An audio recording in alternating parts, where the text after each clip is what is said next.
Professor Chakrapani గారు ప్రస్తుతం ఇక్కడ లేరనుకోండి. పుష్ప చక్రపాణి గారు, వడ్డావరం శ్రీనివాస్ గారు, రామాదేవి గారు, మిగతా ఇక్కడ కూర్చున్నటువంటి మిత్రులందరికీ నమస్కారం.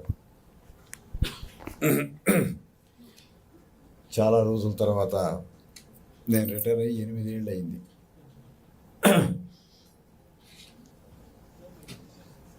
ఒక అకాడమిక్ ఇన్స్టిట్యూషన్లో అకాడమీషియన్స్ ముందు నిలబడి మాట్లాడటం అంటే చాలా ఎగ్జైటింగ్గా ఉంటుంది నాకు.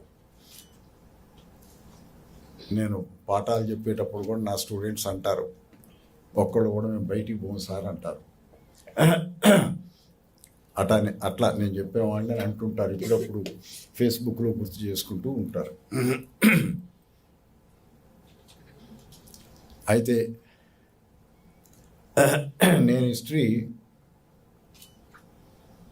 హిస్టరీ టెక్స్ట్లు చదవడం, హిస్టరీకి సంబంధించినటువంటి సమాజాన్ని గురించే కొన్ని ఒరిజినల్ సోర్సెస్ చదవటంతో పాటు నా ఓన్ ఎక్స్పీరియన్సెస్ కొన్ని హిస్టరీ రీసెర్చ్లో పెడుతూ ఉంటాను. నేను పెరిగిన వాతావరణం, నేను చూసినటువంటి సమాజం, మా ఊళ్ళో ఉండేటువంటి ఖమ్మం జిల్లా అనంతారం అనే ఒక చిన్న గ్రామంలో పుట్టాను. భారతదేశం అనేటువంటిది ఒక సెల్ఫ్ కాన్షియస్నెస్కి మేము భారతీయులం అని వస్తున్న క్రమంలో పూలే పుట్టాడు, పూలే పెరిగాడు. మేమంతా ఒకటే. రామ్మోహన్ రాయ్ దగ్గర నుంచి ఎంజీ రనడే వరకు, మహాదేవ్ గోవింద రనడే వరకు మేము భారతీయులం. అంతకంటే ముందున్న వాళ్ళంతా కూడా కలోనియల్ మాస్టర్స్ దగ్గర సర్వెంట్స్గా పనిచేశారు. ఈస్ట్ ఇండియా కంపెనీలో కానీ, ఆ తర్వాత ఈస్ట్ ఇండియా కంపెనీ పోయిన తర్వాత కానీ వాళ్ళు సర్వెంట్స్గా పనిచేశారు. ఎవరు సర్వెంట్స్గా పనిచేశారంటే మోస్ట్లీ ట్రెడిషనల్ లిటరరీ క్లాస్ అంటే ఎవరు? బ్రాహ్మణం. మనం ఎలా ఎవాల్వ్ అవుతున్నాం అనేది చూసుకుంటాం. రెండు ఉంటాయి. మనం ఒక కులంలో పుట్టడం, కుల వృత్తి చేయటం న్యాచురల్. భారతదేశంలో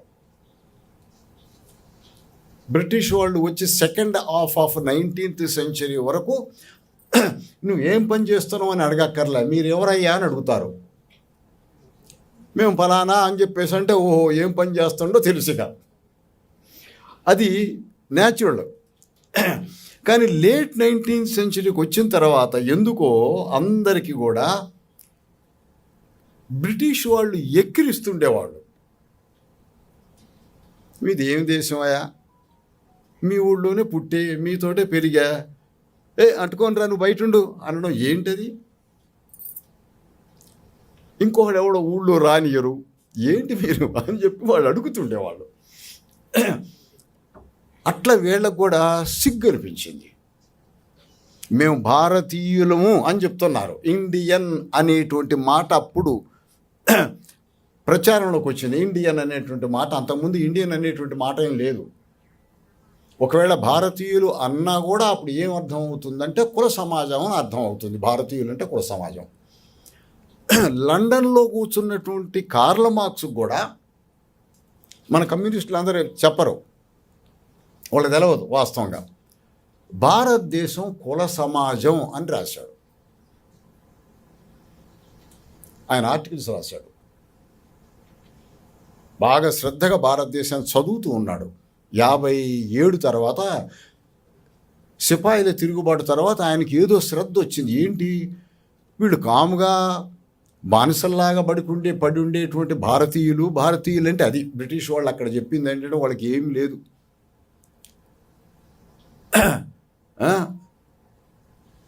వాళ్ళకి చరిత్ర లేదు. కార్ల్ మార్క్స్ కూడా ఒక చోట అంటాడు, if there is any history to Indians that is history of being ruled by others. మొఘళ్ళు పరిపాలించారు, అంతకుముందు ఎవరిలో పరిపాలించారు, ఇప్పుడు వచ్చి వీళ్ళు పరిపాలిస్తారు. ఇది వాళ్ళ చరిత్ర. వాళ్ళంతా ఎవరు? వాళ్ళంతా ఏ మనుషులు? వాళ్ళ ఆలోచన ఏంటి? వాళ్ళు ఎలా కలిసి బతికేవాళ్ళు, లేదు ఎలా కొట్టుకునేవాళ్ళు? ఇలాంటి చరిత్ర లేదు అని చెప్పేవాళ్ళు. భారతదేశంలో అంటే ప్రతి దేశంలో పోరాటాలు ఉంటాయి, భారతీయులకు పోరాటాలు లేవు. పోరాటాలు అణిగిమణిగి ఉంటారు. వాడు పుట్టగానే చెప్పులు కుట్టేవాళ్ళకు అవునయ్యా నేను కుడతానయ్యా అనడమే అలవాటు. గుడ్డలు ఉతికి ఆయన కూడా అవునా నేను ఉతకొస్తాను సార్ అని చెప్పడమే అలవాటుగా. అది న్యాచురల్గా ఏంటంటే మన మైండ్లో మనం చిన్నప్పటి నుంచే మన కులం అనేటువంటిది మనని మైండ్ని తయారు చేసింది. అలాంటిది వాళ్ళు ఎక్కిరిస్తూ ఉండేవాళ్ళు బ్రిటిష్ వాళ్ళు. కలెక్టర్ గారి ఆఫీసు పోతే ఇక్కడ మీ దగ్గర డోర్లు చూశాను, ఆఫ్ డోర్ ఉంటుంది. ఇక్కడెక్కడో చూశాను ఆఫ్ డోర్ ఉంటుంది. ఆ డోర్ తీసిన తర్వాత ఇంత ఎత్తున డోర్ ఉంటుంది మధ్యలో. అది బ్రిటిష్ వాళ్ళు ఇంట్రడ్యూస్ చేశారు. దాని చరిత్ర అది తెలుసుకోవాలి. ఎందుకు ఇంట్రడ్యూస్ చేశారు తెలుసా? కలెక్టర్ గారు ఇక్కడ కూర్చుంటాడు. కలెక్టర్ కానీ జడ్జి కానీ జిల్లాలో 4 ఆఫీసర్లు ఉంటారు ఇంగ్లీష్ వాళ్ళు. District judge, district collector and superintendent of police and education officer 4 English వాళ్ళు ఉంటారు. సో వాళ్ళు ఎదురుగా డోర్ ఎదురుగా కూర్చుంటారు. ఆ డోర్లో నుంచి వచ్చేటువంటి మనిషి కింద కాళ్ళు కనపడాలి వీళ్ళకి, అందుకు ఆఫ్ డోర్. అది ఆ డోర్ యొక్క చరిత్ర.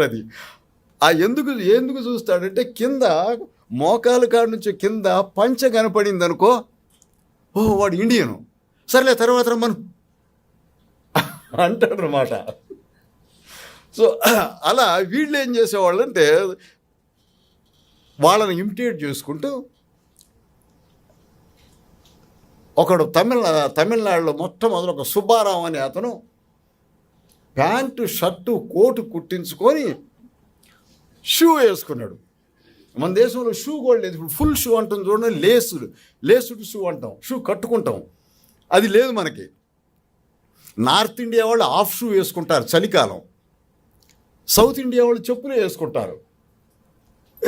సో ఇప్పుడు ఆయన ఫుల్ షూ వేసుకొని వచ్చి డోర్ దగ్గర వస్తున్నాడు. వచ్చేవరకు ఎవడో ఇంగ్లీష్ వాడే వచ్చాడు అనుకున్నాడు. ఈయన కలెక్టర్ గారి దగ్గర పోయి ఎవడో వస్తున్నాడు అని చూసేవరకు సుబ్బారావు ఆఫీస్ అసిస్టెంట్. ఏంటి ఇలా వచ్చిన అనేవరకు మేము కూడా మీలాగనే సార్, బెల్ట్ పెట్టుకున్నాడు ఆయన, ఇన్షర్ట్ వేసుకున్నాడు. అట్లా వీళ్ళు మోడర్నైజ్ అవుతూ ఉన్నారు. మేము మీలాగనే ఉంటాం అనేటువంటి మోడర్నైజేషన్ వచ్చింది. సరే వీళ్ళు అప్పుడప్పుడు వీళ్ళని అడిగేవాళ్ళు, మీరు మోడర్నైజ్ అయ్యారు నిజమేనయ్యా? మరి క్లబ్లో మనం పోతున్నాం కదా, సాయంత్రం క్లబ్బులు ఇంట్రడ్యూస్ చేసింది బ్రిటిష్ వాళ్ళు. క్లబ్లో మోడర్న్ లిక్కర్ రాగడం బ్రిటిష్ వాళ్ళు. ఇక్కడ సికింద్రాబాద్ క్లబ్ ఉంది, వాళ్ళే ఇంట్రడ్యూస్ చేస్తారు. అక్కడ డ్యాన్స్ చేసుకుంటారు, వాళ్ళు వాళ్ళ భార్యలను తెచ్చుకుంటారు.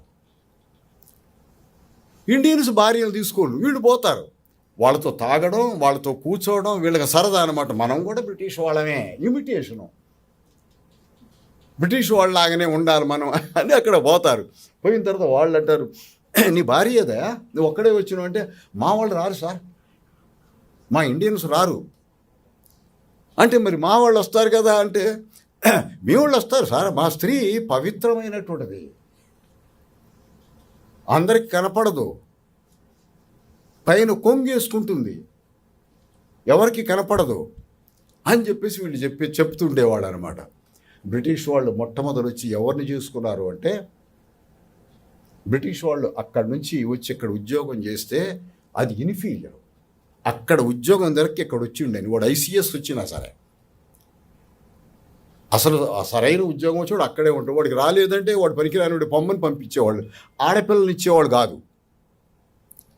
ఇక్కడ వచ్చి వాళ్ళు ఎవరిని చేసుకున్నారంటే టెంపుల్ గర్ల్స్ని చేసుకున్నారు. దాసీలని ఉంటారు కదా, టెంపుల్ గర్ల్స్ అంటారు, ఏమంటారు తెలుగులో, దేవదాసీలు. దేవదాసి స్త్రీల్ని ఊళ్ళో ఉండేటువంటి పెద్దలు కలెక్టర్ గారు కనపడితే ఏంటంటే చేసుకోమని ఇస్తారనమాట, ఇచ్చి చేసుకుంటుంటారు. వాళ్ళకి అక్కడి నుంచి వచ్చేవాళ్ళు కాదు. అందుకని ఆంగ్లో ఇండియన్స్ అని ఒక జాతి పుట్టింది, వాళ్ళకి అటు ఇటు కానీ వాళ్ళు పుట్టారు. సో ఆ స్త్రీలతోటి వీళ్ళు బయటకు పోయేటప్పుడు మొదటిసారి భారతీయులకి స్త్రీతో పోతుంటే ఇంగ్లీష్ ఆఫీసర్ ఆశ్చర్యం వేసింది. చెయ్యి పట్టుకొని నడుస్తున్నారు ఇద్దరు భార్యాభర్తలు. ఇండియన్ పట్టుకోడు, భార్య చెయ్యి పట్టుకోకూడదు. వీడు భార్య చేయి పట్టుకొని ఇద్దరు సాయంత్రం అయ్యే వరకు ఆఫీసు పని అయిపోయినాక కలెక్టర్ గారు ఆ భార్యనే, ఈ దేవదాసి స్త్రీని పట్టుకొని పోయి పొలాల్లో వాకింగ్ పోయేవాళ్ళు అనమాట. సో అట్లా వాళ్ళు మోడర్నైజ్ చేస్తుంటే అప్పుడు వీళ్ళు అనుకున్నారు ఏంటంటే మనం కూడా కుతూహలం, నా భార్య చేయి పట్టుకొని చూద్దాం అని కొంచెం చేయి పట్టుకొని ఆ తర్వాత ఇంకా నేర్చుకున్నారు డార్లింగ్ అనేటువంటి మాట. ఇలా మోడర్నైజ్ అవుతూ వచ్చినారు ఇండియన్స్. ఏదో కొంచెం ఉంది నేర్చుకోవాలి వీళ్ళ దగ్గర అని చెప్పేసి అట్లా మనం మోడర్నైజ్ అయ్యాను. చివరికి అందరం ఇమిటేట్ చేసుకుంటూ ప్యాంటు, ఈ రోజున ప్యాంటు కట్టుకుంటున్నాం. మనం సగం ఇండియన్స్ కాదు, సగమే ఇండియన్స్. మన పేరులో మాత్రం ఇండియా ఉంది. బట్ మనం మీసాలు లేకపోవడం, మీసాలు లేకుండా భారతీయుడు ఉండడు. పెద్ద మీసాలు తీసేసినారు. Hair cut, modern hair cut British వాళ్ళ దగ్గర నుంచి నేర్చుకున్నాం మనం.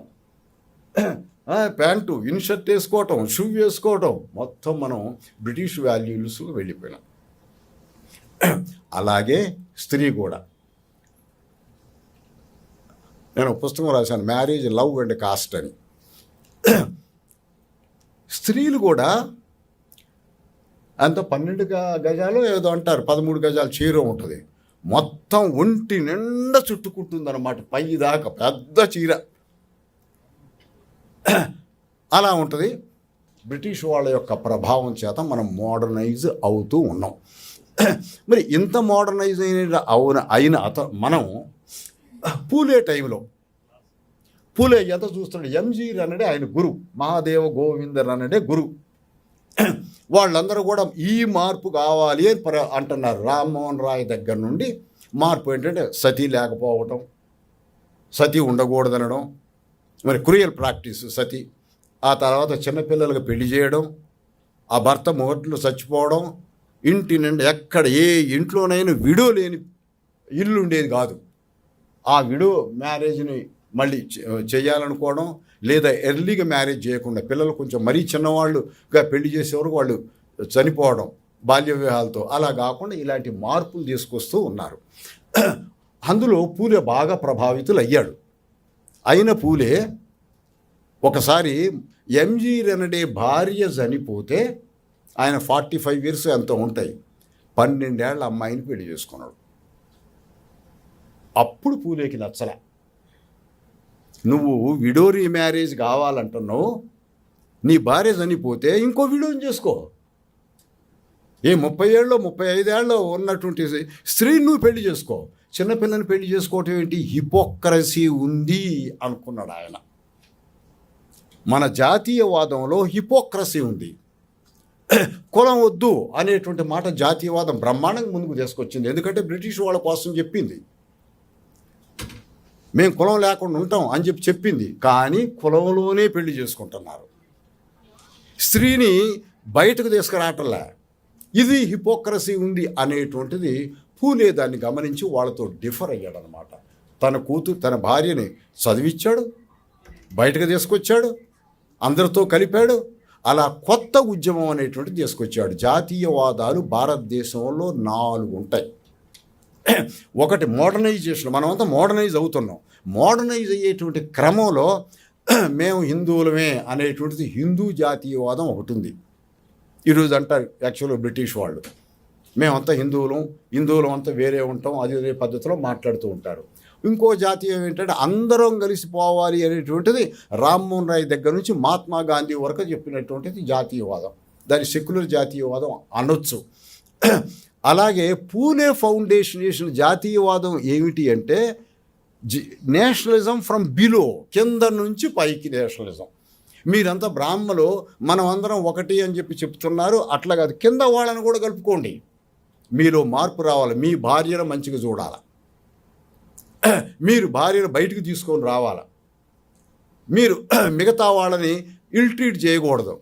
అనేటువంటి జాతీయవాదాన్ని పూలే ఇంట్రడ్యూస్ చేశాడు. అది మనకు ముఖ్యం. కొత్త జాతీయవాదం అన్నమాట. ఆయనకు తెలవదు జాతీయవాదం చేస్తున్నాం అని తెలవదు.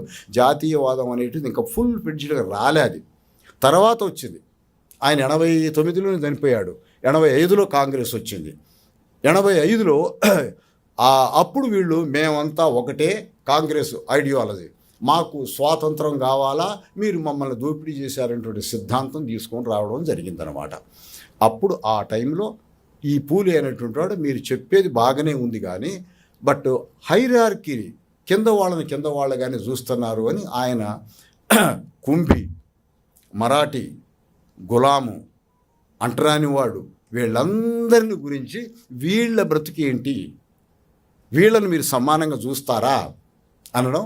ముఖ్యంగా బ్రాహ్మణులు అంటే ఒక వ్యతిరేకత చూపెట్టాడు. ఎందుకంటే రెవెన్యూ కలెక్టర్స్ వాళ్ళు రెవెన్యూ కలెక్ట్ చేస్తున్నారు స్టేట్కి. రెవెన్యూ చాలా దారుణం, చాలా high revenue. So British exploitation అనేటువంటిది రెవెన్యూ కలెక్షన్ ద్వారా జరిగింది. ఆ రెవెన్యూ కలెక్షన్కు ఉపయోగపడేది మీరు, ఫౌండేషన్ ఆఫ్ కలోనియలిజం మీరు అనే పద్ధతిలో ఆయన రావడం జరిగింది. చివరికట్ల కులానికి వ్యతిరేకంగా మాట్లాడటం అనేటువంటిది అది ఒక కల్చర్. అప్పుడు మనం కులం అనేటువంటి న్యాచురల్లే పుట్టినాం కాబట్టి చేస్తున్నాం అనే దానికంటే భిన్నంగా మోడర్నైజ్ అయినాం. మనం కులంలో పుట్టావు కానీ ఆ కులం ఎందుకు అనేటువంటి ప్రశ్న మాత్రం భారతీయుల్లో ఉద్భవించడానికి గల కారణం మాత్రం పూలే. అందుకే మార్క్స్ కూడా, లండన్లో ఉన్న మార్క్స్ అంటాడు, భారతీయులకి వాళ్ళకి ఏ చరిత్ర లేకపోయినా వాళ్ళు గోవును పూజిస్తారు, కులాలుగా ఉంటారు, ఒకటిగా ఉండరు. అదే ఊళ్ళో పుట్టినటువంటి వాడు ఒకడేమో ఒక కులం వాడు ఒక స్ట్రీట్లో ఉంటాడు, ఇంకో కులం వాడు ఇంకొకటి స్ట్రీట్లో ఉంటాడు. జాతీయత వాళ్ళకి లేదంటాడు. వాళ్ళ జాతీయత అంటే మనం అందరం ఒకటే అనుకోవాలి, అలా అనుకోరు అనే పద్ధతిలో ఆయన రాసి బ్రిటిష్ రూల్ అనేటువంటిది మనకి భారతదేశానికి అవసరం, వాళ్ళు కులాన్ని పోగొడతారు అనే ఉద్దేశంతో మార్క్స్ రాస్తున్నాడు. అలా కులానికి వ్యతిరేకంగా అనేటువంటి భావన ఉంది. అట్లా కులం వద్దు అనేటువంటిది ఒకటి. ప్రైవేట్లో కావాలండి మన కులంలోనే పెళ్లి చేసుకోవటం, కుల ప్రాక్టీసులు కానీ మోడర్న్గానే ప్యాంట్ వేసుకుంటాం, మోడర్న్గానే షర్ట్ వేసుకుంటాం. కానీ మనకు ప్రిమిటివ్గా ఉండేటువంటి ఆచారాలు ఏమవుతున్నాయో ఆ ఆచారాలు పాల్గొనడం అనేటువంటిది ఉంది. మోడర్న్ ఇండివిజువల్ అనేటువంటి వాడు హిపోక్రాట్. మోడర్న్గా ఒకసారి ఒక రకంగా ఉంటాడు, ఇంట్లో ఇంకొక రకంగా ఉంటాడు, ప్రైవేట్లో ఇంకొక రకంగా ఉంటాడు. అలా మనం పెరిగినటువంటి వాతావరణం ఉంది కాబట్టి భారతదేశంలో ఆన్ ది హోల్ కుల నిర్మూలన జరగాలి అనుకున్నా కూడా జరగలే. మీరు మొన్న ఈ మధ్య న్యూస్ పేపర్లు చూస్తుంటారు. 2 రోజుల కింద నిజామాబాద్లో గౌడ స్త్రీలని గుడిలోకి రానిలా చూస్తారా మీరు? న్యూస్ పేపర్లో వచ్చింది.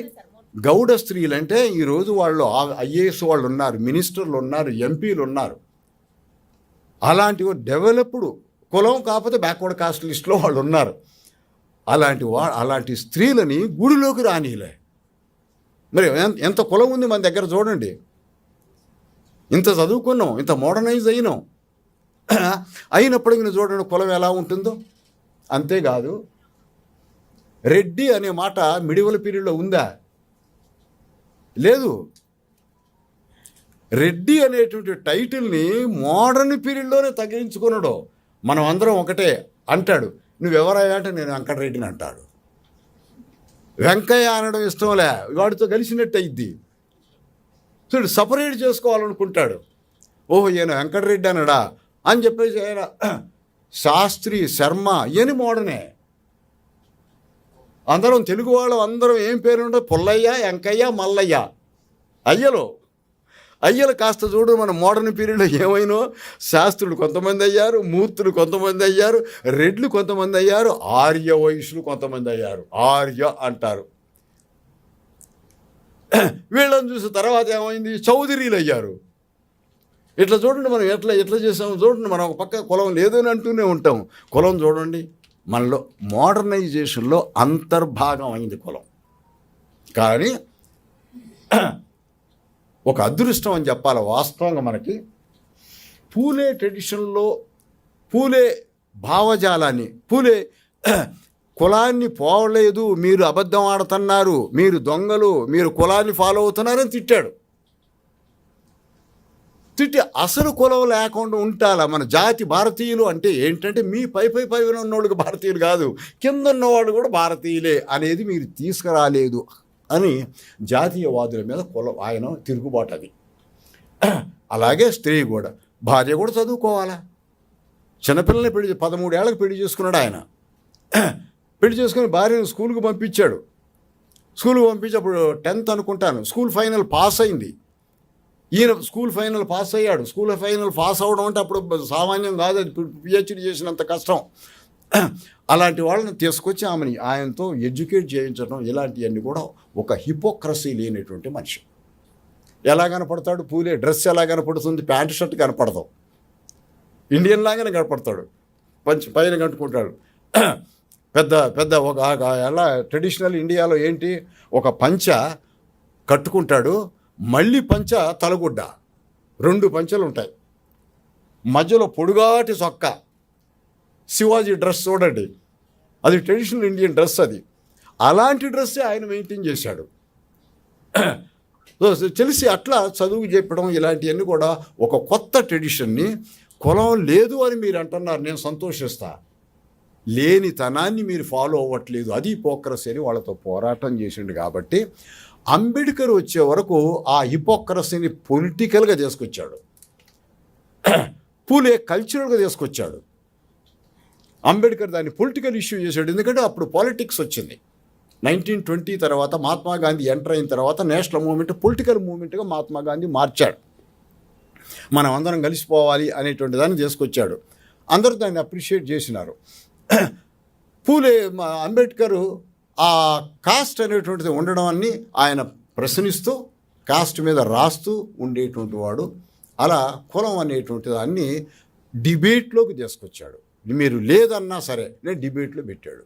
డిబేట్లో పెట్టి మమ్మల్ని సపరేట్గా అన్ని జాబులు మీరే చేస్తున్నారు కదా, మరి మాకు కూడా కావాలి కదా బ్రిటిష్ సర్వీసులు. బ్రిటిష్ వాళ్ళకి చెప్పాడు, మీరు అందరిని తీసుకురండి, మా వాళ్ళని కూడా పెట్టండి అనే పద్ధతులు తీసుకొచ్చి ఈ ఉద్యమం, ఈ స్ట్రగులే కారణం 1871లో బ్రిటిష్ వాడు సెన్సస్ ఇంట్రడ్యూస్ చేశాడు.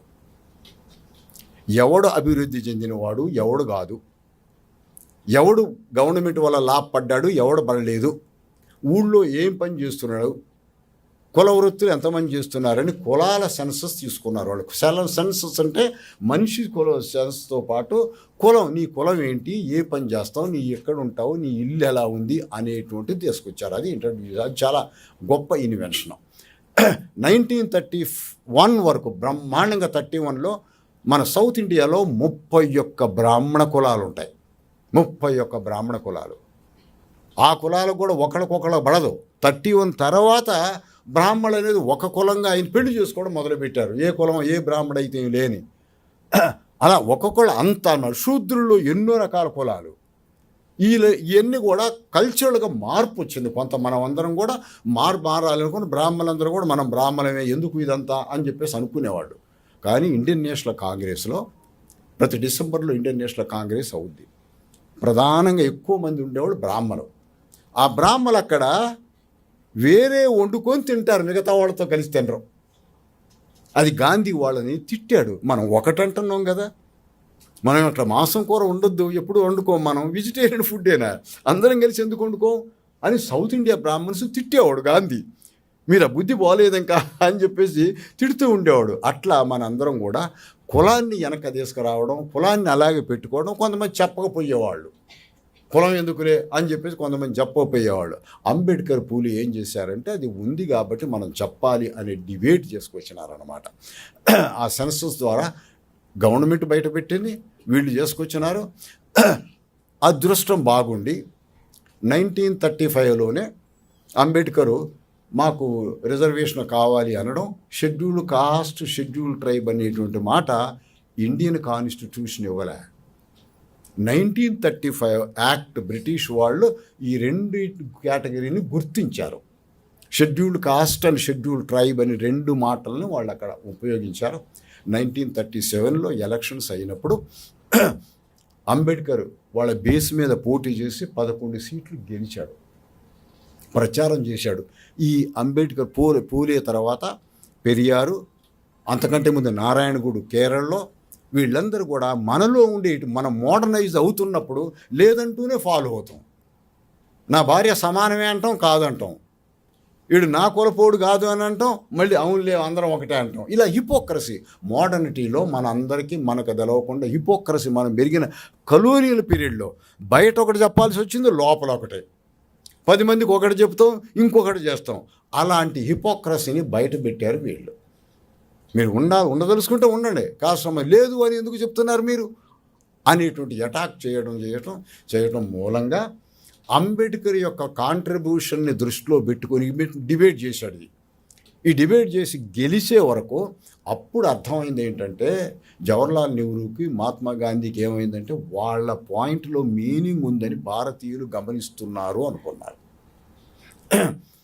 మనమేమి లేదు అని అనుకున్నప్పటికీ వాళ్ళని ఉంది అని గమనిస్తున్నారు అని చెప్పేసి అనుకోవటం, అందుకే ఆయన్ని రాజ్యాంగ సభకు తీసుకురావాలి అని చెప్పేసి అనుకోవడం.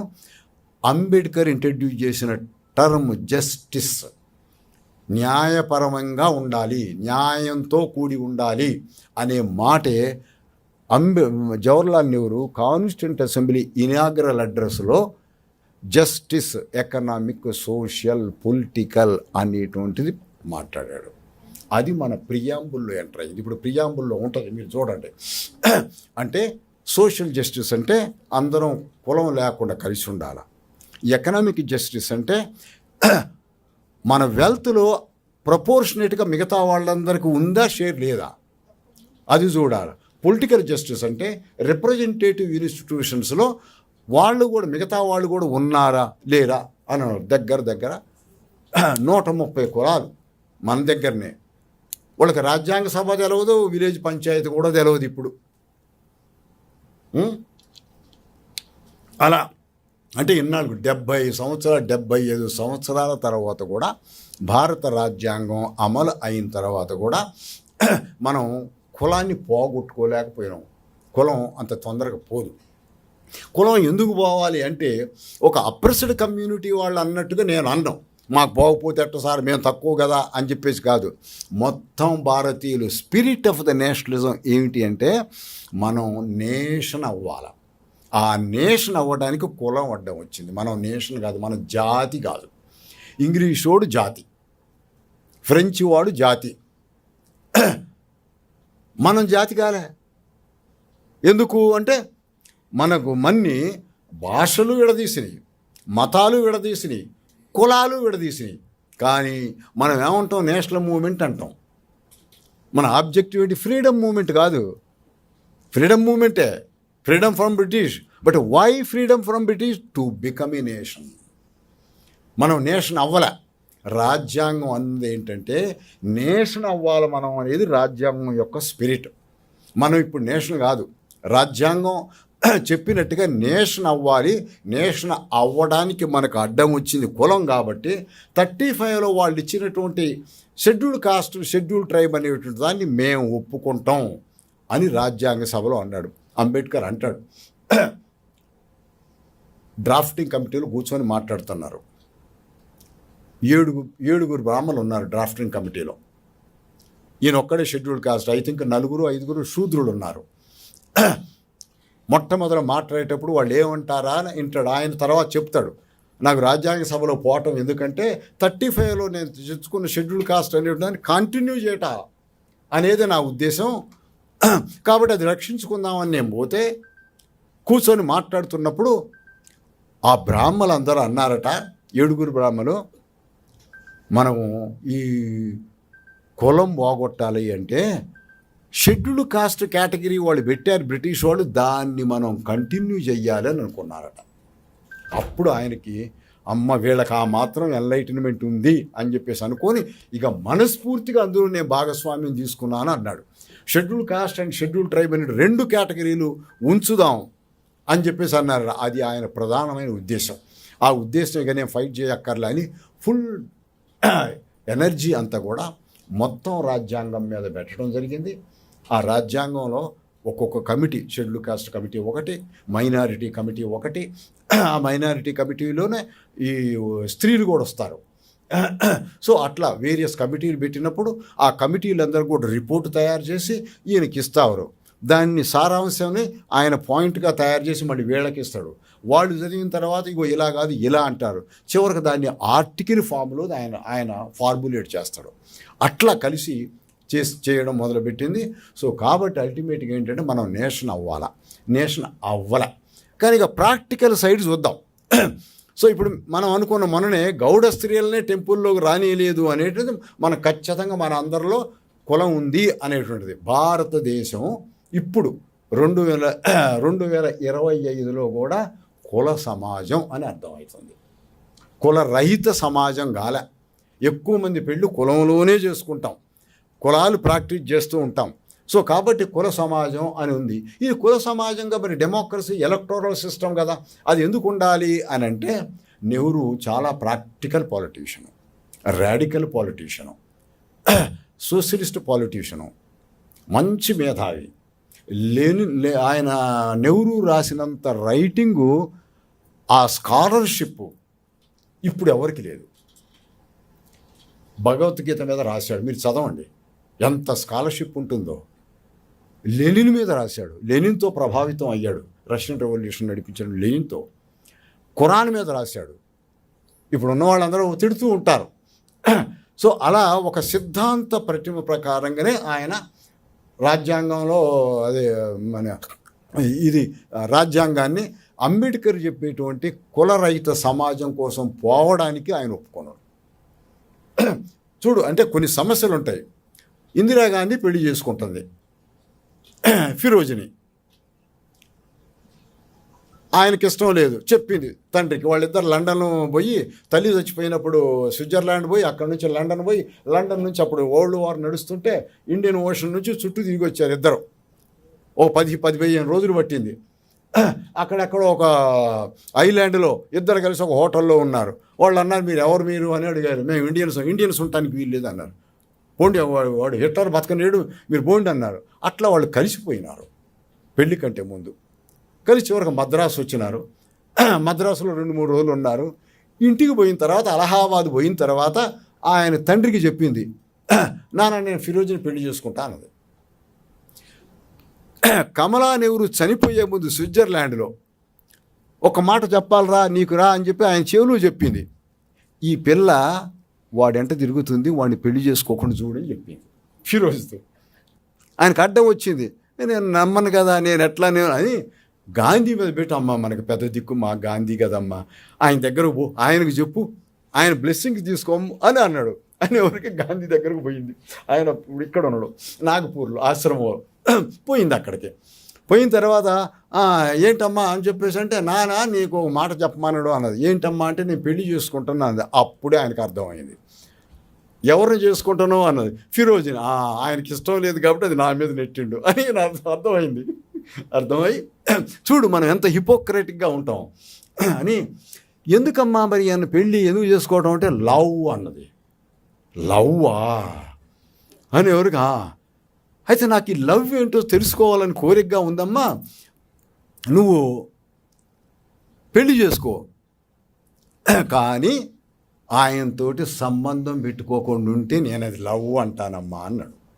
అదేంటి, పెళ్లి చేసుకున్న భర్తతో సంబంధం లేకుండా ఎట్లా ఉంటా అంటే, మరి లవ్ కదమ్మా నీకు అంటే శారీరకమైనటువంటి సంబంధం కాదన్నమాట నీకు లవ్, ఆత్మకు సంబంధించింది. నీ ఆత్మ తృప్తి పడాలి ఇప్పుడు అని చెప్పేసి అంటే, నాకు ఇయని జబ్బాకమని చెప్పి నేను పెళ్లి చేసుకుంది పిల్లల గంటానికి, నా భర్తతో నేను ఉండనా, ఏం మాట్లాడతాను అని చెప్పి వదిలిపెట్టి వెళ్ళిపోయి ఢిల్లీలో వాళ్ళ అమ్మమ్మ ఉంది, అమ్మమ్మకి చెప్పింది, నేను పెళ్లి చేసుకుంటా, ఫిరోజ్ని నేను పెళ్లి చేసుకుంటాను అంది. అని ఎవరికి వెంటనే నాయనమ్మ పద అమ్మ పద, మీ నాన్న దగ్గర పోయి చెప్తాను, ఎన్నాళ్ళ బట్టి నాకు బాధగా ఉంది, నువ్వు ఒక్కదానికి తిరుగుతున్నావు, ఆయన జైలుకు పోతాడు, బయటికి పోతాడు, నేను పట్టించుకోవట్లే, నీ బతికెట్లా అని నేను అనుకుంటున్నా అని చెప్పి పోయి ఆయనతో పోయేటప్పుడు రైల్లో కూర్చొని ఎవరిని చేసుకుంటావు అంటే ఫిరోజ్. అప్పుడు ఆమెకు అర్థమైంది, ఓహో ఒప్పుకోవట్లేదు. కానీ అమ్మమ్మగా అనుకున్నది, తల్లి లేని పిల్ల, ఎవడో ఒకరితో సెటిల్ అవ్వాలి అని చెప్పి అనుకుని గట్టి నిర్ణయం తీసుకొని పోయి నెహ్రూకి చెప్పింది, ఈ పిల్ల చేసుకొని పెళ్లి చేయాలి.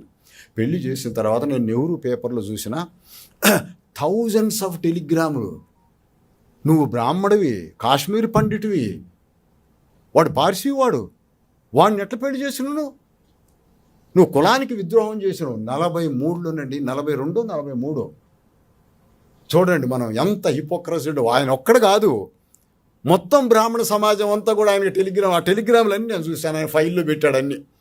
చూడు, అలా మన కులం అనేది మన వెనక ఉంటూనే ఉంటుందన్నమాట. 3వ జనరల్ ఎలక్షన్ వచ్చే వరకు నెహ్రూ ప్రాక్టికల్గా చూశాడు. అంతకుముందు గాంధీ టోపీ చూసి ఓటేసేవాళ్ళు 52లో 57లో గాంధీ టోపీ అనగానే దేశానికి సాక్రిఫైస్ చేసిన వాళ్ళు అనేది ఉంది. 3వ ఎలక్షన్ 62కి వచ్చేవరకు తగ్గిపోయింది, ఆ స్పిరిట్ పోయింది. వీళ్ళు దొంగలేలే అని చెప్పేసి అనుకుంటున్నారు. అప్పుడు అది నెహ్రూకి అర్థమయ్యి ప్రతి ప్రాంతంలో ఉండే డామినెంట్ కాస్ట్ని, మన దగ్గర రెడ్లు, కాంగ్రెస్లో వాళ్ళ నాయకత్వం కింద ఎలక్షన్ తీసుకుపోయాడు. ఏంటి దాని అర్థం అంటే, డామినెంట్ కాస్ట్ అయితే కింద కులాల వాళ్ళని బెదిరించి ఓటేస్తుంది. ఇప్పుడు నేషనలిజానికి ఓటు వేయట్లా, గాంధీ టోపీకి ఓటు పట్టల్లా. చూడు ఎలా ఉంటుందో. అంటే డెమోక్రసీ అనేటువంటిది కులాల మీద ఆధారపడి నిర్మించబడింది డెమోక్రసీ. కులం లేకపోతే డెమోక్రసీ ఉండదు. నెహ్రూ మనసులో ఏముంది అంటే, చర్చిల్ అన్నాడు స్వాతంత్రం కోసం పోరాటం చేస్తుంటే, చర్చిల్ ఓడిపోయాడు చివరికి స్వాతంత్రం వచ్చేటప్పటికే. సిఆర్ రెడ్డి వచ్చి డిసైడ్ చేశాడు ఇండిపెండెన్స్ ఇవ్వడానికి. అప్పుడు చర్చిల్ అన్నాడు, స్వాతంత్రం ఇవ్వటం పక్కా అయిన తర్వాత India is going in to the hands of rogues and rascals అన్నాడు. అంటే Indian politicians rogues and rascals అన్నాడు. మీరు ఎట్లా నడిపిస్తారా? మీరు ఒక నేషనే కాదు, మీకేం చేతనయ్యిద్ది? మేము నడిపించుకున్నాం, మీకు డెమోక్రసీ నడిపిస్తారా మీరు అని ఎక్కిరించాడు. అది నెహ్రూ మనసులో బలంగా ఉంది. కాబట్టి ఏంటంటే, ఏ పరిస్థితిలోనైనా ఎలక్టోరల్ సిస్టమ్ బతకాల్సిందే అనే ఉద్దేశంతో ఈ రోజున సుపీరియర్ కాస్ట్, ప్రజల నుంచి వచ్చే సుపీరియర్ కాస్ట్, శూద్ర కాస్ట్, క్షత్రియ కాస్ట్ వాళ్ళు ముందుకు వచ్చినాయి. కాబట్టి వాళ్ళని తీసుకొచ్చి బ్రాహ్మణుల మీద మోజు పోయిందిగా, కాబట్టి వాళ్ళని ఇంటిగ్రేట్ చేసుకున్నాడు. మన సంజీవ్ రెడ్డి గారిని అలా పట్టుకొచ్చాడు టంగుటూరు ప్రకాశానికి వ్యతిరేకంగా. అలాగే బూర్గుల రామకృష్ణారావుని ఖతం చేశారు. వీళ్ళిద్దరు కలిసి, ఎవరు, కొండా వెంకట రంగారెడ్డిను సంజీవ్ రెడ్డి ఇద్దరు కలిసి. సో అంటే రెడ్లో మనం అయితేనే ఇది నిలబడుతుంది, కాంగ్రెస్ మనది చేసుకోవాలి రెడ్లు అనుకున్నారు. రెడ్లకు అలాంటి చైతన్యం వచ్చింది, సంజీవ్ రెడ్డికి అలాంటి చైతన్యం వచ్చింది. సో కాబట్టి అప్పుడు ఏమైందంటే, నెహ్రూకి అర్థమైంది ప్రకాశం ఎవడికి లొంగడం, ఈ ప్రకాశం లొంగేటట్టు లేదనుకున్నారు. ప్రెసిడెంట్ రూల్ పెట్టారు. చివరికి సంజీవ్ రెడ్డి వచ్చాడు, లీడర్ అయిపోయాడు. ఇక్కడికి వచ్చిన తర్వాత బూర్గుల రామకృష్ణారావుని ఖతం చేయడానికి వీళ్ళిద్దరు ప్లాన్ చేసి నెహ్రూ దగ్గర పోయిండు ఆయన. మేము తెలుగు వాళ్ళం అంతా ఒకటవుతున్నాం అంటే, ఒరి పిచ్చోడు నీకు తెలియదురా అందులో ఉన్నది ఏంటో, నువ్వు అనబాకు, ఉంచు హైదరాబాద్ని అట్లే ఉంచు అని చెప్పేసి అంటే, నువ్వు కలుపాకు వాళ్ళది అట్లా ఉన్నాయి అని అంటే, లేదు మేము తెలుగు వాళ్ళం అని చెప్పేసి అన్నాడు. నా మాట విను అంటే, లేదు నేను విన్నా, మేమంతా ఒకటే అన్నాడు. చివరికి అయింది, సంజీవ్ రెడ్డి ఒకటే అయింది, ఆంధ్రప్రదేశ్ అయింది. అయిన తర్వాత ఇక్కడ కూర్చొని ప్రెసిడెంట్ మాట్లాడుకునేటప్పుడు ఈయనకి ఏం చెప్పినారంటే, బూర్గుల రామకృష్ణ మీరు మహాపండితులు సార్, మీరు మాకు ముఖ్యమంత్రి కావాలి సార్ అంటే చూడండి, అంటే రాజకీయం ఎలా నడుస్తుందో చూడండి అని చెప్పిన తర్వాత, అవును ఆయనంతా ఎగిరిపోతాడే, నేను మొత్తానికి ఆంధ్ర వాళ్ళకి ముఖ్యమంత్రి, తెలంగాణ వాళ్ళకి ముఖ్యమంత్రి అని ఆయన ఊరికి పొగిడితే చాలు, ఆయన పొగుడుతూ తిరుగుతూ ఇదే ఆయన దెమ్మ తిరిగిపోద్ది అనమాట అనేవరకు. అప్పుడు ఆయన అసెంబ్లీ హాల్లో కూర్చున్నాడు. ఆంధ్ర అసెంబ్లీ ఎమ్మెల్యేలు, తెలంగాణ ఎమ్మెల్యేలు అక్కడ కూర్చున్నారు, సెలక్షన్ చేసుకుంటున్నారు. చెప్పండి ఎవరు ముఖ్యమంత్రి అయితే బాగుంటుంది. సంజీవ్ రెడ్డి నీట్గా తయారు చేసుకొని వచ్చాడు. వచ్చిన తర్వాత ఎంతసేపు 5 నిమిషాలు చూసి ఎవడు చెప్పట్లే, పలా అంటే ఏననుకుంటాడు బూర్గుల రామకృష్ణ, నన్ను చేస్తున్నారు అని చెప్పి ఊరుకు అనుకుంటాడు. చివరికి వచ్చేవరకు ఎవరో ఒకళ్ళు లేచి, ఆంధ్ర ఆయన లేచి, సంజీవ్ రెడ్డి గారు మీకు మించిన వాళ్ళు ఎవళ్ళు ఉంటారు సార్, మీరే మాకు సూటబుల్ సార్, మీరే కావాలి సార్ అని చెప్పేసి అన్నాడు. వెంటనే రెండో ఆయన లేచి, నేను సెకండ్ చేస్తాను, సంజీవ్ రెడ్డి గారే ముఖ్యమంత్రి అన్నాడు. చూడండి రాజకీయం ఎలా ఉంటుందో చూడండి. బూర్గుల రామకృష్ణరావుకి అర్థం కాలే. అప్పుడు ఉరికాడు నెహ్రూ దగ్గరికి. అనేవరకు నాకు తెలుసురా, ఇది నీకు చెప్పింది నా మాట లేదు కదా, నువ్వు కొన్నాళ్ళు ఇక్కడ ఉండేవాడి, హైదరాబాద్ని తీసుకుని అందులో కలపకు అని చెప్తే నువ్వు వెళ్ళలేదు కదా, ఇక నీ పని కథం, అక్కడికి హైదరాబాద్ బాబాకు అని కేరళ గవర్నర్కి పంపించాడు. చూడండి పాలిటిక్స్ అనేటువంటిది ఏంటంటే, అంతకుముందు ఉన్నవాళ్ళు కూడా పవర్ లేని పొజిషన్లోకి పోవడం, అసలు పవర్ అనేటువంటిది వచ్చింది. అలా వాళ్ళని నడిపించారు డెమోక్రసీ. బూర్గుల రామకృష్ణరావు నడిపించలేకపోవచ్చు కూడా. నెహ్రూ అది గమనించాడనమాట. అలా కాస్ట్ అనేటువంటిది internal to our democracy. Colonialism కాస్ట్ని పోగట్లే. డెమోక్రసీ కాస్ట్ బేస్ మీద ఎవరికైనా సీట్ ఇచ్చేటప్పుడు చూడండి, కులం చూసే సీట్ ఇస్తాడు. ఎమ్మెల్యే అన్నాడంటే ఎమ్మెల్యే చదువుకున్నాడని ఇస్తారా, తెలివైనోడని ఇస్తారా? కాస్ట్ బ్యాక్గ్రౌండ్, కులం ఎందులో లేకపోవచ్చు. రాజకీయం కులం మీదనే ఆధారపడ్డది, డెమోక్రసీ కులం మీదనే ఆధారపడ్డది. సో అట్లా కులం అనేటువంటిది ఉంది కాబట్టి మేము కొంతమంది ఈ కాంగ్రెస్ గవర్నమెంట్ వచ్చిన తర్వాత ఒక చిన్న ఇలాంటి రిపోర్ట్ తయారు చేసినాం. కాస్ట్ సెన్సస్ కావాలి అని మన ముఖ్యమంత్రి గారిని కలిసి మేము చెప్పాం, కాస్ట్ సెన్సస్ తీయాలి అని చెప్పేసి మేము అన్నాం. సరే చివరికి సెన్సస్ అనకూడదని, సెన్సస్ అనేది ఓన్లీ సెంట్రల్ గవర్నమెంట్ చేస్తుంది 10 సంవత్సరాలకు ఒకసారి. సెన్సస్ కాదు సర్వే అని చెప్పేసి అనాలని వాళ్ళు అక్కడ అఫీషియల్స్ అన్నారు. సర్వే చేసుకునే రైట్ మనకు ఉంటుంది కానీ సెన్సస్ చేసేటువంటి రైట్ రాష్ట్రాలకు లేదు అని చెప్పేసి సరే పోని సర్వే చేయండి అని చెప్పి క్వశ్చనీర్ తయారు చేసినాం మేము. అందులో ఏం కావాలి మేము అనుకుంటున్నాం అంటే మనిషి పేరు, కులం, ఆయన కుటుంబంలో ఎంతమంది ఎమ్మెల్యేలు అయ్యారు, ఎంతమంది మంత్రులు అయ్యారు, ఆయన ఆస్తి ఎంత అనేది, అంటే పవర్ అండ్ వెల్త్ ఎవరి దగ్గర ఎక్యుములేట్ అయిందో తెలుసుకోవాలి.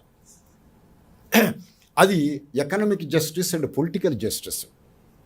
ఈ ఎకనామిక్ జస్టిస్ పొలిటికల్ జస్టిస్ అవ్వాలి. Enormous wealth, India well developed country today, enormous wealth ఉంది. ఒక్కొక్కడు ₹1,00,000 ఇట్లా ఖర్చు పెడతాడు రోజుకి. టీ తాగలేక పక్కన మనం ఉంటే ఎవడో వచ్చే ఒక టీ పోయిన సార్ని అడిగే వాళ్ళు ఉన్నారు. అంత ఇన్ఈక్వాలిటీస్ ఉన్నాయి. కొంతమంది రాజకీయ నాయకులు అండర్ గ్రౌండ్లో ఇల్లు కట్టి డబ్బులు కట్టలు దాచారని చెప్తారు. మనకి ఎక్కడా దాచుకోవడానికి వీలు లేదు. అంత కాన్సన్ట్రేషన్ ఆఫ్ వెల్త్ ఉంది. పాలిటిక్స్ అంతే. మంత్రి గారి కొడుకు ఎమ్మెల్యే అవుతాడు, ఎమ్మెల్యే గారి కొడుకు మళ్ళీ ఎమ్మెల్యే అవుతాడు.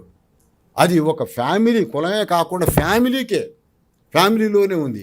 ఇది డెమోక్రసీకి మంచిది కాదు. Social justice, economic justice, political justice కోసం ఇలాంటి సర్వే చేసి ఎంతమంది ఇంకా ఈ పొలిటికల్ పవర్లోకి రాలేదు, ఎన్ని కులాలు రాలేదు, ఆ కులాలు ఏం పని చేస్తున్నాయో, కుల వృత్తి చేసే వాళ్ళ సంఖ్య ఎంత, అడుగు తినేవాళ్ళు ఇంకా ఎంతమంది ఉన్నారు అనేటువంటి లెక్కలు తీయటం అవసరం అని మేము చెప్పాము. అక్కడ మేము చెప్పింది అది. కాబట్టి ఏంటంటే డెమోక్రసీలో భాగం. డెమోక్రసీ ఇన్ని రకాలుగా మనం మారిపోయినాం కాబట్టి ఇది ఫైనల్గా నిజంగా రాజ్యాంగాన్ని మనం అమలు చేస్తే economic justice and political justice రెండు వచ్చేటట్లయితే, ఆ వెల్త్ కూడా డిస్ట్రిబ్యూట్ అయినట్లయితే అందరికీ హక్కు ఉండాలి. మన భారతదేశంలో క్రియేట్ చేసిన వెల్త్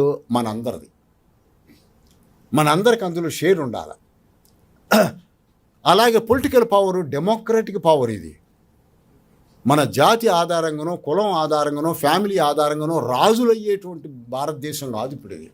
మనం ఎలక్టెడ్ రిప్రజెంటేటివ్స్, క్యాండిడేట్స్ సీట్లు ఇచ్చేటప్పుడు కానీ గెలిచేటప్పుడు కానీ ఖచ్చితంగా కులం అనేటువంటిది మనకు ఫౌండేషను. ఆ కులం లేకుండా ఉండాలి. ఈ స్పిరిట్ ఆఫ్ ది కాన్స్టిట్యూషన్ని అమలు చేసి మనం అసలు స్పిరిట్ ఆఫ్ ది కాన్స్టిట్యూషన్ ఏంటి, భారతీయులు ఒక జాతి అవ్వాలి. మనం జాతి అవ్వాలా?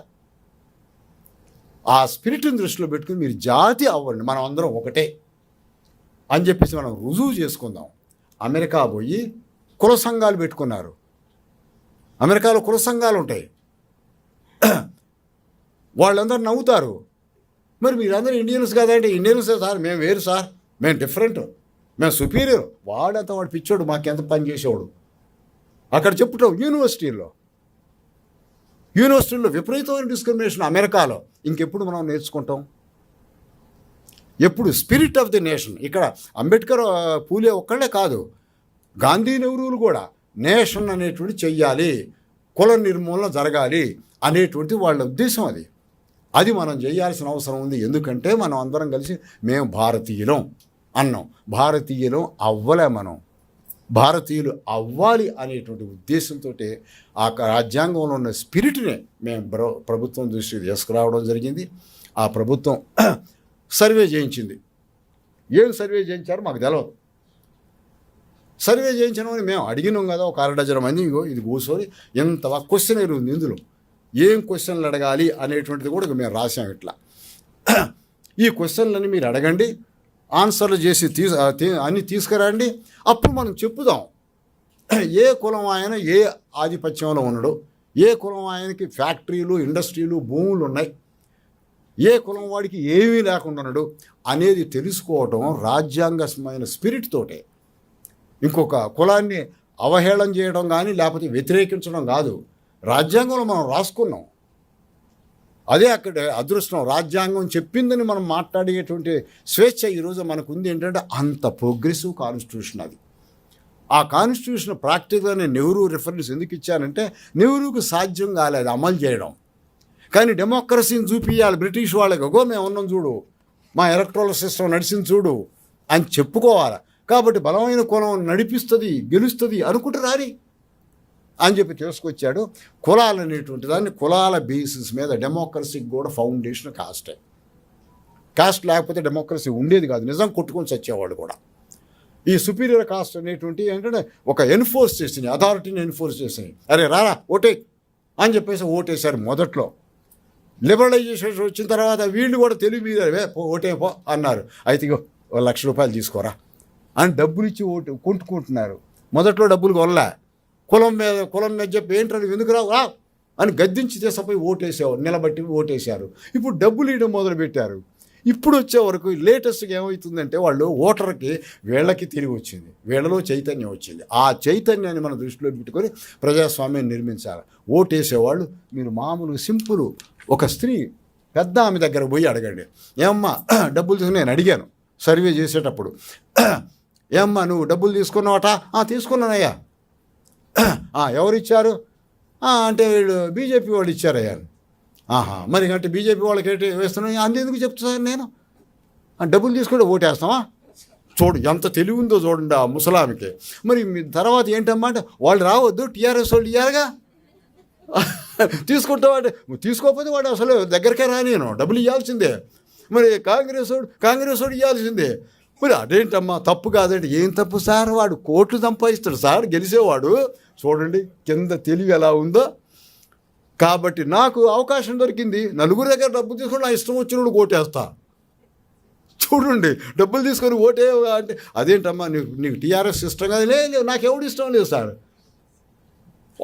చూడండి కింద ప్రజలు ప్రజాస్వామ్యం సర్వైవ్ అయింది అంటే ఓటర్ మూలంగా. ఓటర్ తెలివిని చూపెట్టాడు భారతదేశంలో.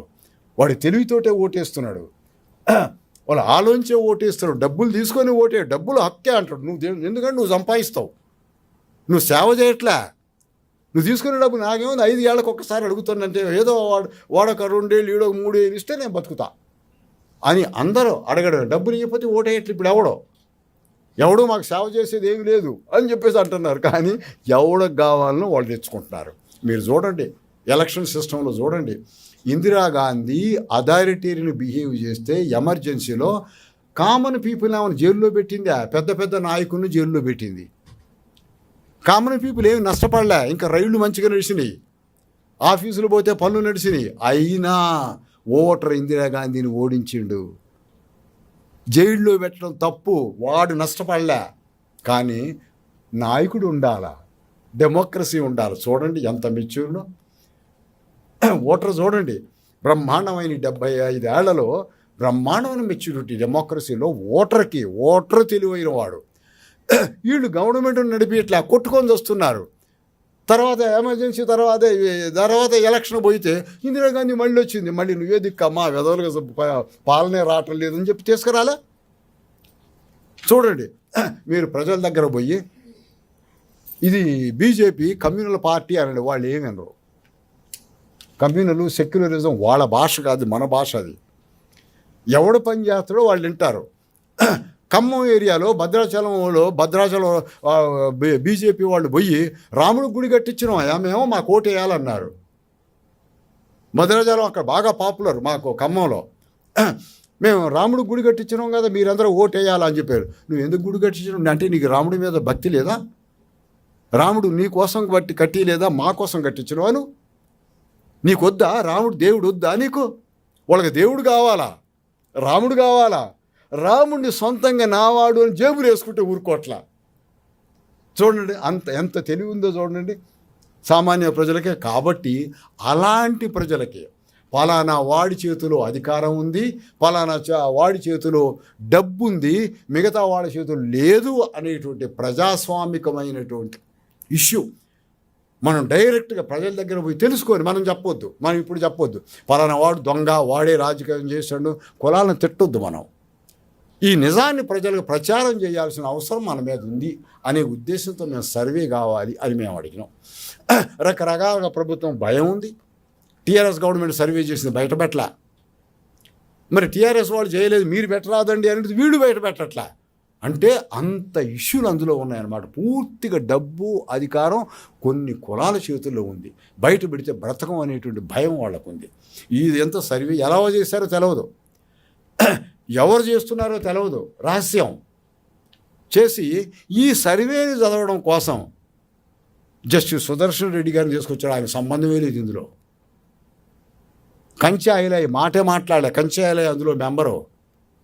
అంటే ప్రభుత్వానికి అనుకూలంగా ఉన్న వాళ్ళని చూసి ఈ కమిషన్లో ఈ చేస్తున్న సర్వే ఇది ఉంది అని చెప్పి చెప్పాలి అనుకుంటున్నారంటే నిజం చెప్పాలి అనుకోవట్లేదు, ఏదో దాయాలనుకుంటుంది గవర్నమెంట్.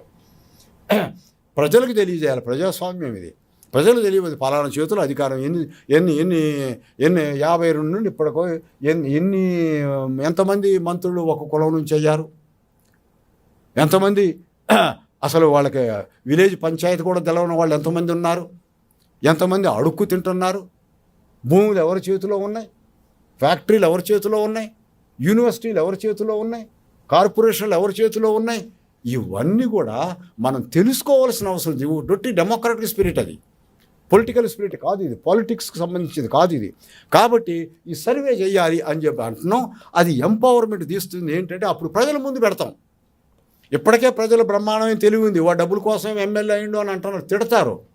మీరు విన్నారా? ప్రజలు చూస్తే వాడు చెప్పుతో కొడతా ఉంటారు, వాడు కనపడలేదు అంటారు, మనం అన్నట్టు వాళ్ళు మాట్లాడరు. వాళ్ళకి అంత తెలుసు. అలాంటి వాళ్ళకి ఈ మెటీరియల్ కూడా మనం ఇస్తే ప్రజాస్వామ్యాన్ని వాళ్ళు రక్షిస్తారు. నాయకులు రక్షించరు, వాళ్ళు రక్షిస్తారు ప్రజాస్వామ్యాన్ని. కాబట్టి మనం ఆ లెక్కల బయటకు తీయాలనేది మాత్రమే మేము చెప్తూ ఉన్నాం. అది ఎందుకో దాయటానికి ఈ ప్రభుత్వం కూడా దాయటానికి ప్రయత్నం చేస్తుంది. రాహుల్ గాంధీ మనకంత అదృష్టం బాగుండి సోషల్ జస్టిస్ అనేటువంటి మాట ప్రచారం చేశాడు. నాకెవరో చెప్పారు, ఎక్కడి నుంచి వచ్చిందా ఆయనకి ఇది అంటే, ఆయన కేంబ్రిడ్జ్ యూనివర్సిటీలో ఎంఫిల్ చేసే గురువు ఉన్నాడు, మధ్యలో వదిలిపెట్టి వచ్చాడు. ఆ గురువు చెప్పిండట, మీ రాజ్యాంగంలో సోషల్ జస్టిస్, ఎకనామిక్ జస్టిస్ అని ఉందయ్యా, అది అమలు కాదా, ఇక మీరన్నీ వాడారు. మీరేమన్నా 20 పాయింట్ ప్రోగ్రామ్ వాడారు, లిబరలైజేషన్ వాడారు, సోషలిజం అన్న మాట కూడా మీ తాత వాడిండు, మీ అమ్మ వాడింది, ఇక మీ మాటలు ఎవడైనడు, ఈ జస్టిస్ అనే మాట తీసుకొని నువ్వు దేశంలో తిరిగని చెప్పిండట. అందుకు ఆయన సోషల్ జస్టిస్ అనుకుంటా తిరుగుతున్నాడు. ఎందుకు తిరిగితే మనకెందుకు, సోషల్ జస్టిస్ అనేటువంటి దాన్ని ప్రచారం చేసిండు. సోషల్ జస్టిస్ ద్వారా దేశాన్ని నేషన్గా చేయాలి మన ఆబ్జెక్టివ్. మనం నేషన్ కాలే, ఆ నేషన్గా చేసేటువంటి ఆబ్జెక్టివ్ కోసం సర్వే చేయండి అని చెప్పేసి మేము అన్నాం. ఈ సర్వే బయట పెట్టమని మనం అడుగుదాం. ఎవరెవరినో సంబంధం లేని వాళ్ళని తీసుకొచ్చి వాళ్ళు స్టడీ చేసి మనకు చెప్తారట. అక్కడే ఏదో భయం, ఏంటో దాస్తున్నారు అనే భయం. ఎందుకు, మేము ఇచ్చినాం కదా, మీరు కూడా కమిటీలో మెంబర్ అవ్వండి అని చెప్పేసి ఆ డేటా అంతా మా ముందు పడేస్తే పోదు కదా. డేటా చదివేటువంటి అలవాటు మాకుంది. డేటాబేస్ మీద మేము పుస్తకాలు రాసినాం. ఆ డేటా ఫైనలైజ్ చేసి ఎందుకు ప్రజల ముందు పెట్టకూడదు? అది ఈ ప్రభుత్వాన్ని మేము అడుగుతూ ఉన్నాం. ఎందుకో రహస్యంగా దాన్ని దాచిపెడుతూ ఉన్నారు. బీసీ కమిషనర్ కూడా మేము చెప్పాం. బీసీ కమిషనర్ కూడా దాని చేతిలో ఏం లేదు, వాళ్ళకు కూడా ఇంకేం తెలవట్లే. సో కాబట్టి ఏంటంటే ఈ రోజున ప్రజాస్వామ్యం చాలా గడ్డు సమస్యలో ఉంది. రాజకీయ పార్టీలని, నాయకుడిని ప్రజలు నమ్మట్లే, కానీ తప్పట్లే. మనం ఓటేయం, కానీ వాళ్ళు తప్పకుండా ఓటేస్తారు. ఎవడో కావాలి కదా, దొంగో ఏదో ఒకడు కూర్చోవాలిగా సార్ పైన కుర్చీలో అని అంటారు వాళ్ళు. సో వాళ్ళకి నిజం చెప్పేటట్లయితే వాళ్ళు ఖచ్చితమైనటువంటి నిర్ణయం తీసుకొని ప్రజాస్వామ్యం నష్టపడకుండా, చెడిపోకుండా కష్టపడి తీసుకొచ్చిన వాళ్ళు మన జాతీయ నాయకులు జైలుకు పోయారు.